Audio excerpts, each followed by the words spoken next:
Hello student, आइए हम लोग नीट 2025 में आए हुए क्वेश्चन को सॉल्व करते हैं। क्वेश्चन यहाँ बोर्ड पे लिखा गया है। क्वेश्चन है which of the following options represent the variation of photo electric current with the property of light show on the x axis question mark. और यहाँ पर 4 ग्राफ दिए गए हैं और इस साथ साथ नीचे 4 ऑप्शन भी दिए गए हैं। क्लियर? देखना बहुत ही सिंपल क्वेश्चन है। यह experimental study of photo electric effect वाले टॉपिक से लिया गया क्वेश्चन है। हमें पता करना है कि जो फोटो इलेक्ट्रिक करंट है वह लाइट के प्रॉपर्टी के साथ कैसे वेरी करता है। और लाइट के प्रॉपर्टी का मतलब क्या है? इंटेंसिटी ऑफ लाइट या फ्रीक्वेंसी ऑफ लाइट से ये कैसे डिपेंडेंट होता है, ये कैसे उस पर वेरी करता है, ये हम लोग को पता करना है। ठीक है, तो आइए इसको हम लोग समझते हैं। सबसे पहले जो आपका पहला ग्राफ है वो किसके किसके बीच का है? फोटो इलेक्ट्रिक करंट और इंटेंसिटी ऑफ लाइट के बीच का ग्राफ। और ये जो ग्राफ है लीनियर ग्राफ है पासिंग थ्रू ओरिजिन। ये बिल्कुल सही ग्राफ है, मतलब पहला जो ग्राफ है वो सही है।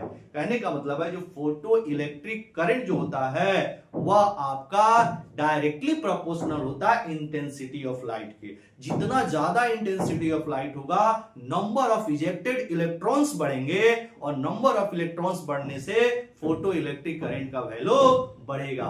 मतलब जो पहला ऑप्शन है वह बिल्कुल करेक्ट है। इसका मतलब है जो सी ऑप्शन हो जाएगा वो गलत हो जाएगा, क्योंकि फ्रीक्वेंसी ऑफ लाइट और फोटो इलेक्ट्रिक करंट का दोनों का सेम ग्राफ दिया है। तो ये आपका सी जो ऑप्शन है, सॉरी सी जो ग्राफ है वो आपका गलत है और जो पहला ग्राफ है वो आपका सही है। ठीक है, अब चलते हैं हम लोग ग्राफ बी पर। अब दिया हुआ इंटेंसिटी ऑफ लाइट और फोटो इलेक्ट्रिक करंट के बीच का ग्राफ। ये भी गलत है, क्योंकि जो आपका फोटो इलेक्ट्रिक करंट होता है इंटेंसिटी ऑफ लाइट के डायरेक्टली प्रोपोर्शनल होता है। और यहाँ पर ये जो ग्राफ दिया है लीनियर दिया और कांस्टेंट ग्राफ है, तो ये भी आपका गलत ग्राफ है। अगर ये यहाँ पर जो फोटो इलेक्ट्रिक करंट है इस जगह पर अगर ये देता काइनेटिक एनर्जी जो इजेक्टेड इलेक्ट्रॉन की काइनेटिक एनर्जी होती है, जो मैक्सिमम काइनेटिक एनर्जी जो हमें मिलता है उसके बीच का अगर ये ग्राफ देता तो फिर ये सही हो जाता है। ठीक है, यानी कि इसके अकॉर्डिंग ये भी ग्राफ आपका क्या है? गलत है। चलिए सी तो पहले ही गलत हो गया।